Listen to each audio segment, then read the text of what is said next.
बिस्मिल्लाहिर्रहमानिर्रहीम। अस्सलाम वालेकुम स्टूडेंट्स। तो आज की हमारी इस वीडियो का टॉपिक है स्प्लीन। हमने देखना है कि स्प्लीन क्या है।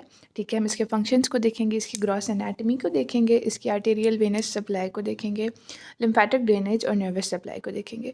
Okay, so let's start with the introduction of spleen. Spleen है क्या? It is a lymphoid organ. It is the largest lymphoid organ of our body.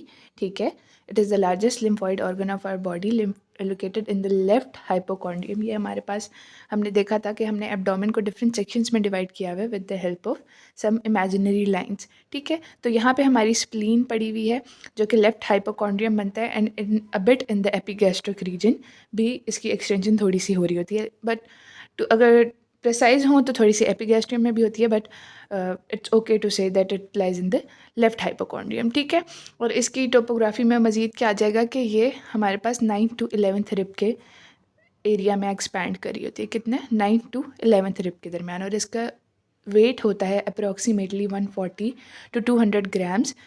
ठीक है, जो कि बहुत ज़्यादा है अकॉर्डिंग टू इट्स साइज़, क्योंकि ये होती छोटी सी है लेकिन इसका वेट ज़्यादा होता है। क्यों? क्योंकि इसमें बहुत सारी साइनोसाइड्स होती हैं और ये ब्लड को स्टोर करी होती है। तो इसका एक फंक्शन क्या आ गया कि ब्लड को स्टोर करती है।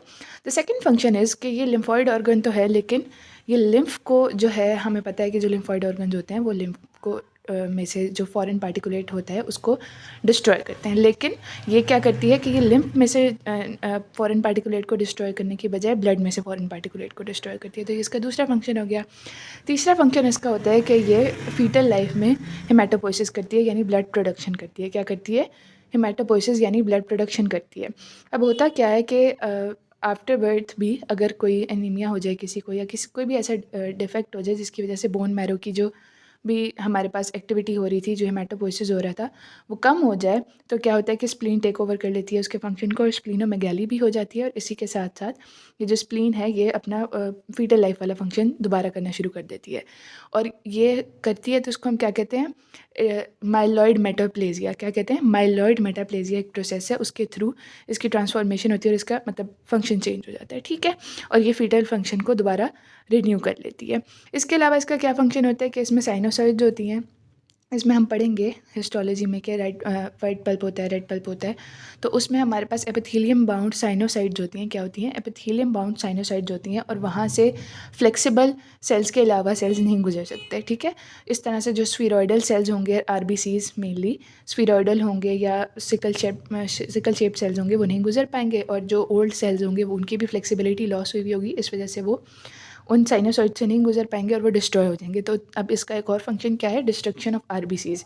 अगर ज़्यादा डेप्थ में देखें तो इसका फंक्शन डिस्ट्रक्शन ऑफ प्लेटलेट्स भी है। ठीक है, लेकिन मेनली हम यही कहते हैं कि destruction of RBCs is it's main function. अच्छा, तो ये हो गए इसके फंक्शंस। अब हम इसकी थोड़ी सी दोबारा से लोकेशन को देखते हैं, और लोकेशन को समझते हुए देखते हैं कि इस पे कौन कौन से इंप्रेशंस हैं, कौन से बॉर्डर्स हैं, सर्फेसेज हैं। उसके बाद हम इसके न्यूरोवेस्कुलर स्ट्रक्चर्स को देखेंगे। ओके, तो ये हमारे पास स्प्लीन है, ये हमारे पास स्टमक का फंडस है। ठीक है, इसके अलावा ये हमारे पास इंटेस्टिन है। ठीक है, और इसके बिल्कुल अपोजिट साइड पे यहाँ पे हमारे पास लिवर होता है। तो जो स्प्लीन है वो बिल्कुल अपोजिट साइड पे लाई करती है as compare to liver. Liver right side पे और ये लेफ्ट साइड पे। ठीक है, इस पे अब जो हमारे पास स्प्लीन है इस पे डिफरेंट इंप्रेशंस होते हैं, जैसा कि हम यहाँ देख सकते हैं कि एक फंडस का इंप्रेशन होगा, यहाँ पे हमारे पास एक जो है इंटेस्टिन का इंप्रेशन होगा, रीनल इंप्रेशंस भी होते हैं। और ये जो इंटेस्टिन है, ये इंटेस्टिन और डिफरेंट स्ट्रक्चर से हमारी जो स्प्लीन है ये लिंक्ड होती है वाया लिगामेंट्स। ठीक है, लिंक्ड होती है वाया लिगामेंट्स। वो किस तरह से लिंक्ड होती है इसको भी अभी हम देखते हैं, और बाकी सारी इसकी ग्रॉस एनाटमी को देखते हैं।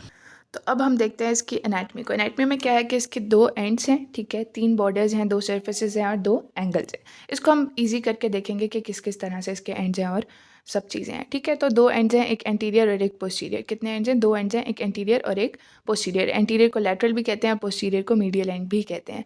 जो एंटीरियर एंड है वो एक्सपेंडेड है towards the mid axillary line. हमें पता है कि हमारी जो एक्सिला के मिड साइड लाइन पास करी होती है हम उसको मिड एक्सिलरी लाइन कहते हैं। और जो एंटीरियर या फिर लैटरल है ये किस तरफ एक्सपेंडेड होगा? मिड एक्सिलरी लाइन की तरफ एक्सपेंडेड होगा। ठीक है, और यहाँ पे हमारे पास कोलिक इंप्रेशन होगा। क्या होगा? कोलिक इंप्रेशन होगा। इसके अलावा हमारे पास जो पोस्टीरियर एंड है या मीडियल एंड है वो किस तरफ होगा? किडनी की तरफ होगा, लेफ्ट किडनी की तरफ होगा। एंड जो ये पोस्टीरियर एंड है ये रेस्ट करता है on the left kidney, on the upper border of the left kidney basically, ठीक है। तो ये लेफ़्ट किडनी की ऊपर वाली साइड पे रेस्ट कर रहा होता है इसका posterior and it is rounded in shape, ठीक है। तो दो एंड्स हैं, एक एंटीरियर और एक पोस्टीरियर। एंटीरियर को हम लैटरल भी कहते हैं। लैटरल में क्या होगा, हमारे पास मिड एक्सिलरी लाइन की तरफ एक्सपेंडेड होगा और इस पे कोलिक इंप्रेशन होगा।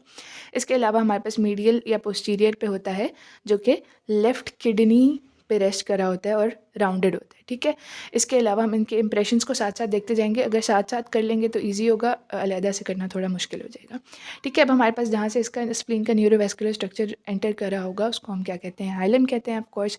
अब जो हाइलम है और ये कोलिक इंप्रेशन है, इसके दरमियान हमारे पास पेंक्रियाटिक इंप्रेशन होता है। पेंक्रियाज की टेल का बेसिकली इंप्रेशन होता है, ठीक है। तो हमारे पास जो हाइलम है और जो कोलिक इंप्रेशन है, इसके दरमियान एक ट्रायंगुलर एरिया फॉर्म होता है और वहाँ पे क्या होता है, हमारे पास पेंक्रियाटिक इंप्रेशन, ठीक है। क्या होता है, पेंक्रियाटिक इंप्रेशन होता है, ठीक है। ये जो हमारे पास स्प्लीन है ये blue to purple in colour होती है, ठीक है। और इस पर डिफरेंट इंप्रेशंस होते हैं क्योंकि ये सॉफ्ट टिश्यू है ना, इस वजह से ये इस पर डिफरेंट इंप्रेशंस होते हैं, जिस तरह से हमारे लंग्स पे डिफरेंट इंप्रेशंस होते हैं, ठीक है। इसके बाद हम आ जाते हैं इसके बॉर्डर्स पे। इसकी 3 बॉर्डर्स हैं, superior, intermediate and inferior. Superior, intermediate and inferior. Superior जो है उस पर नॉच होती है and it is marked by gastric impression. Superior और इंटरमीडिएट के दरमियान क्या होगा, गैस्ट्रिक इंप्रेशन। सुपीरियर और इंटरमीडिएट के दरमियान गैस्ट्रिक इंप्रेशन, इंटरमीडिएट और इन्फीरियर के दरमियान रीनल इंप्रेशन, ठीक है। तो हमने देखा कि हमारे पास एक कोलिक इंप्रेशन है, ठीक है। उसके बाद पेंक्रियाटिक इंप्रेशन है, गैस्ट्रिक और रीनल। कोलिक इंप्रेशन एंटीरियर पे, ठीक है। और एंटीरियर और हाइलम के दरमियान हमारे पास क्या है, पेंक्रियाटिक इंप्रेशन। सुपीरियर और इंटरमीडिएट के दरमियान गैस्ट्रिक इंप्रेशन और इंटरमीडिएट और इन्फीरियर के दरमियान रीनल इंप्रेशन, ठीक है। इसके बाद हम आ जाते हैं इसकी सर्फेसेस पे। सर्फेसेस इसकी दो हैं, एक डायफ्रैग्मेटिक और एक विज़रल। अगर इस डायग्राम से हम देखें तो यहाँ पे हमें पता है कि ऊपर यहाँ पे क्या होगा, डायफ्राम। क्या होगा, डायफ्राम। और यहाँ पे फेजियल जैसे ओपनिंग भी होती है, तो ऊपर होगा डायफ्राम।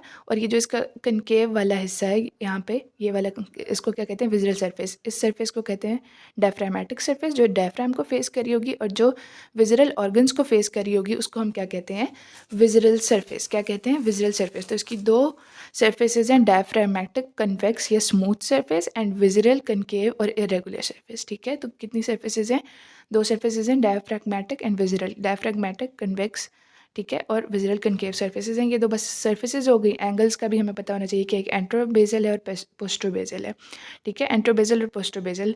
जो स्प्लीन है वो नॉर्मली पैल्पेबल नहीं होती, लेकिन अगर स्प्लीनोमेगैली हो जाए तो ये पैल्पेबल हो जाती है। और जो इसका इंटीरियर बेजल एंगल है बेसिकली वही पैल्पेबल होता है, ठीक है। तो ये बेसिकली इंपॉर्टेंट क्लिनिकल है, ठीक है। इसके बाद हम आ जाते हैं इसके लिगामेंट्स पे। हमने देखा कि हमारे पास स्प्लीन जो है वो मुख्तलिफ विज़रल ऑर्गन से भी कनेक्ट हुई हुई है और वो लिगामेंट्स के ज़रिए कनेक्ट हुई हुई होती है। तो जहाँ से वो स्टमक पे के साथ कनेक्ट हुई होगी उसको हम कहेंगे गैस्ट्रोस्प्लेनिक लिगामेंट, ठीक है। इसके अलावा अगर किडनी के साथ कनेक्ट हुई होगी तो हम उसको क्या कहेंगे, लीनो-रेनल लिगामेंट। क्या कहेंगे, लीनो-रेनल लिगामेंट। ये लीनो ग्रीक वर्ड है फॉर स्प्लीन, ठीक है। तो लीनो-रेनल लिगामेंट। इसके बाद है हमारे पास phrenicocolic ligament. Phrenic anything related to diaphragm, ठीक है। तो कोलिक लिगामेंट जो है ये बेसिकली हमारे पास स्प्लीन पे, जैसे कि इसका नाम ही बता रहा है, स्प्लीन पे कोई अटैचमेंट नहीं है एज सच, लेकिन स्प्लीन इस पे रेस्ट करी होती है, यानी ये स्प्लीन के नीचे होता है, ठीक है। फ्रेनिकोकोलिक लिगामेंट यानी डायफ्राम और जो हमारे पास हमारी इंटेस्टिन है उसके दरमियान में लिगामेंट होगा और स्प्लीन इस पे रेस्ट करी होगी, ठीक है। अब हम आ जाते हैं इसके न्यूरोवेस्कुलेचर पे। नर्व सप्लाई क्या है कि सिंपैथेटिक प्लेक्सस से, जो हमारे पास सीलिक प्लेक्सस है उससे ये सप्लाई हो रही है। इसके बाद आर्टेरियल सप्लाई पे आ जाते हैं।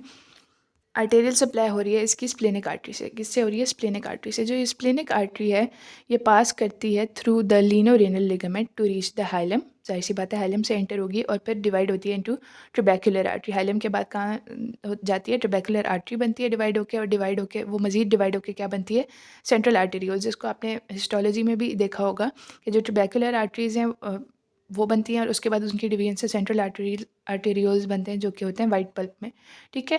ये सेंट्रल आर्टेरियोल्स बनते हैं और सेंट्रल आर्टेरियोल्स कवर्ड होते हैं एक शीट से जिसका नाम है पेरी आर्टेरियोलर लिम्फेटिक शीट या फिर पाल्स। पेरी आर्टेरियोलर लिम्फेटिक शीट या फिर पाल्स। उसके बाद बनती हैं पेनिसिलर आर्टरीज, इसके बाद arterial capillaries which convey blood to sinusoids. ठीक है, सेंट्रल आर्टेरियोल से पेनिसिलर आर्टरीज में जाएगा और पेनिसिलर आर्टरीज से हमारे पास ब्लड साइनोसाइड्स में चला जाएगा। ठीक है, इसके बाद वेनस ड्रेनेज देख लेते हैं। वेनस ड्रेनेज उसी के कॉरेस्पॉन्डिंग होगी कि स्प्लेनिक वेन जो है हाइलम से गुजरते हुए हमारे पास सुपीरियर मेजेंटेरिक वेन में ड्रेन करेगी which will form the portal vein. ठीक है, और इसकी ट्राइब्यूटरीज क्या हैं? Short gastric, pancreatic, left gastroepiploic and inferior mesenteric. ठीक है, सुपीरियर मेजेंटेरिक के साथ मिली है, इंफीरियर मेजेंटेरिक इसकी ट्राइब्यूटरी है। इसके अलावा कौन कौन सी ट्राइब्यूटरीज हैं? Short gastric, pancreatic, left gastroepiploic. ठीक है, SLP, short gastric, left gastroepiploic and pancreatic. Lymphatic drainage क्या है कि इसमें हमारे पास ऑफकोर्स स्टोमा होता है और पैरेन्काइमा होता है। पैरेन्काइमा की लिम्फेटिक ड्रेनेज नहीं होती, जबकि जो स्टोमा है उसको कौन से लिम्फेटिक जो नोड्स हैं वो ड्रेन करते हैं? पैंक्रियाटो स्प्लेनिक लिम्फ नोड्स करते हैं, जो कि स्प्लेनिक आर्टरी के करीब लाई कर रहे होते हैं। ठीक है, okay, so that's all for today. I hope you find this video useful. Stay tuned and get subscribe to my channel.